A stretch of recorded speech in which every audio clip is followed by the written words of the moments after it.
Selamat pagi, Oma, Opa, Bapak, Ibu, serta saudara-saudari yang terkasih dalam Kristus. Semoga kabar baik senantiasa menyertai kita. Kembali lagi bersama saya Jessica dan Oma Francisca dalam acara Oke Hari Ini, Orang Kudus Hari Ini, edisi 14 Juli 2022. Pada hari ini saya bersama Oma Francisca, kita akan bercerita mengenai siapa, Oma? Santo Camillus de Delis. Wah, namanya aja udah bagus banget ya. Tapi saya masih belum banyak tahu nih, Oma, mengenai Santo Camillus de Delis ini. Mungkin kita awal berkenalan dari arti namanya dulu ya, Oma. Oma bisa ceritakan nggak? Santo Camillus de Delis berasal dari kata Latin Camillus. Yang berarti pelayan atau petugas. Oke, jadi dari arti namanya aja itu udah sangat menarik nih. Pelayan atau petugas religius gitu. Saya penasaran sih mengenai bagaimana nanti kisahnya beliau ini. Dan mungkin Oma bisa ceritakan dari latar belakangnya dulu nih, Oma. Tempat tanggal lahirnya mungkin, sama masa kecilnya gitu. Bisa diceritakan.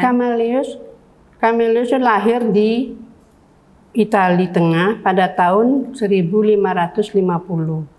Nah, ia adalah putra bangsawan militer de Delis yang cukup berpengaruh pada saat itu.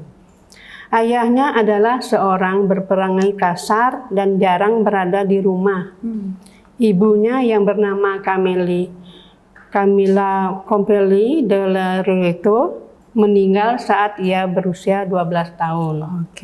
Camillus kecil kurang memperoleh perhatian dan kurang kasih sayang.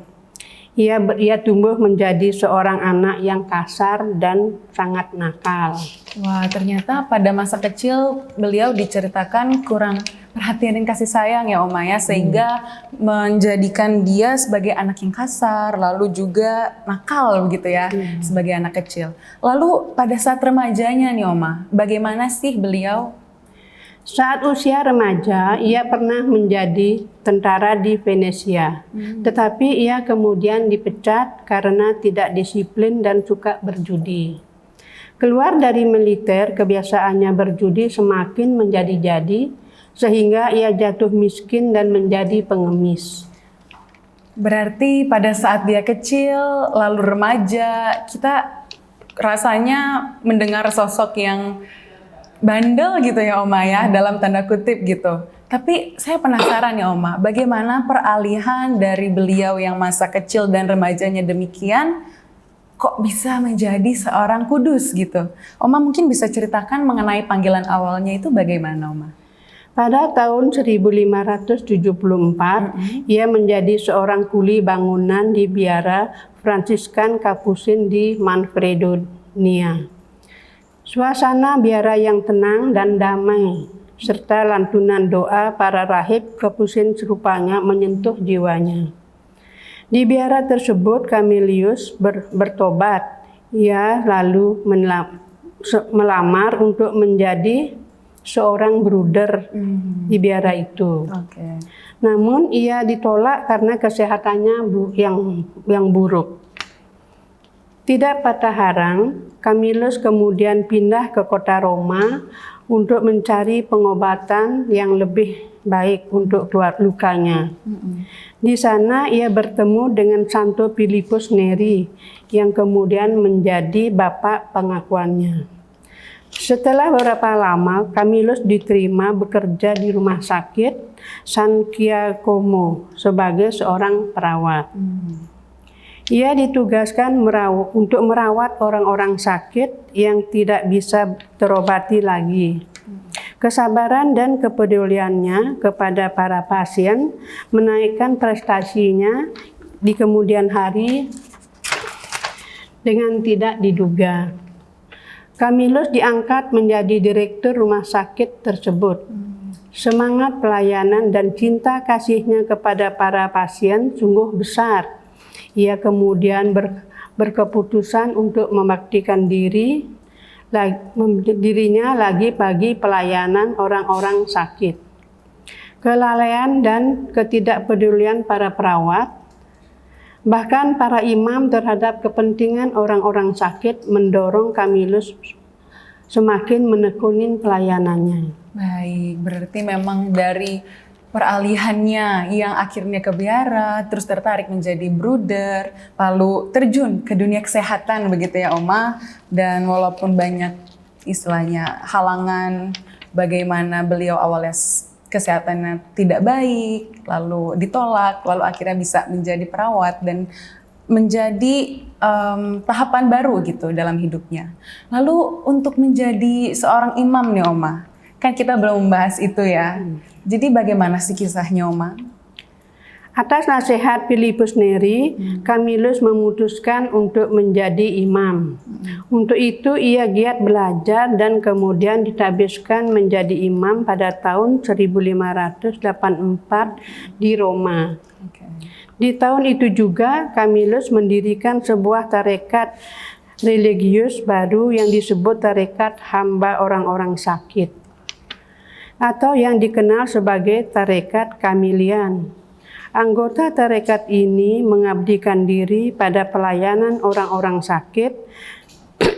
2 tahun berikutnya tarekat ini direstui oleh Sri Paus Sixtus V pada tahun 1586 dan pada tahun 1591 Paus Gregorius XIV meningkatkan statusnya menjadi orde religius. Camillus menjadi pemimpin pertama orde itu dan membangun biara-biara di Napoli dan kota-kota Italia lainnya. Kepada rekan-rekannya, ia menasihatkan mengabdikan seikhlas-ikhlasnya hingga titik darah yang terakhir. Karena Tuhan hadir secara paling nyata di dalam diri orang-orang sakit yang kita layani. Kita ditugaskan Tuhan untuk melayani Dia di dalam diri orang sakit ini. Suatu hari Sri Paus mengunjungi rumah sakit di mana Camillus sedang merawat. Karena tidak ganti pakaian, ia dicela.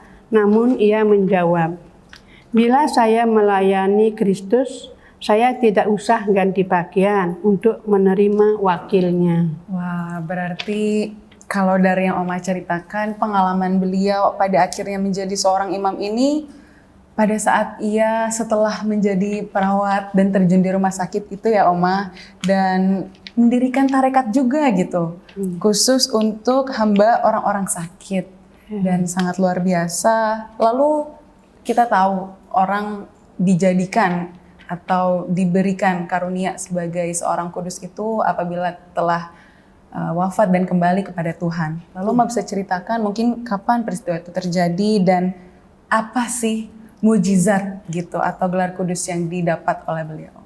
Camillus meninggal dunia pada tanggal 14 Juli 1614 dalam usia 64 tahun. Jenazahnya dikuburkan di gereja Santa Maddalena di Roma.